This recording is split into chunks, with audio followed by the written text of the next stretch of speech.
Mars 1959. Sur ordre de Pékin, les soldats de l'armée populaire de libération envahissent le palais Polata, la résidence d'hiver du Dalai Lama.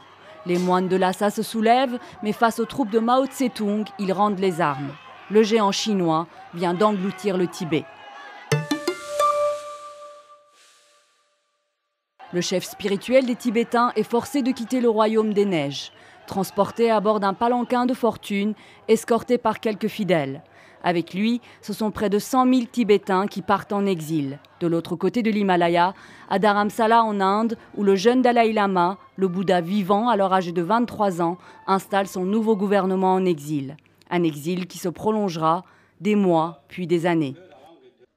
Sous prétexte d'éliminer le servage au Tibet, Pékin impose sa révolution culturelle. Les monastères sont détruits, les moines envoyés de force au champ.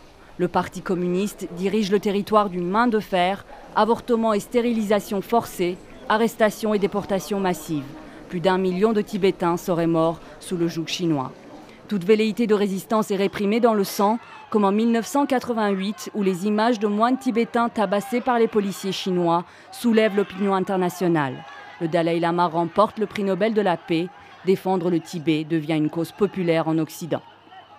Lorsque le Dalai Lama prône une politique pacifiste, il est évident que ça correspond très profondément à ses convictions religieuses, mais on peut dire que c'est également pragmatique. Qu'est-ce qu'un soulèvement armé et violent au Tibet obtiendrait comme résultat si ce n'est des sacrifices inutiles ? Soucieux d'éviter la colère de l'occupant, le chef des Tibétains demande l'autonomie culturelle du Tibet. Mais Pékin reste sourd à toute proposition. Les années passent et la colonisation forcée du Tibet porte ses fruits. Lhasa ressemble de plus en plus à une ville chinoise, avec une population composée à 70% de Han, l'ethnie majoritaire en Chine populaire. Depuis 2006, avec l'arrivée du train direct qui mène à Lhasa, cette invasion Han se fait maintenant très rapidement et les Tibétains se sentent réellement menacés dans leur identité. La sinisation du Tibet est en marche, avec à terme l'éradication d'une culture ancestrale. De quoi réveiller la colère des Tibétains. Une fois de plus cette semaine, les habitants du toit du monde se sont révoltés.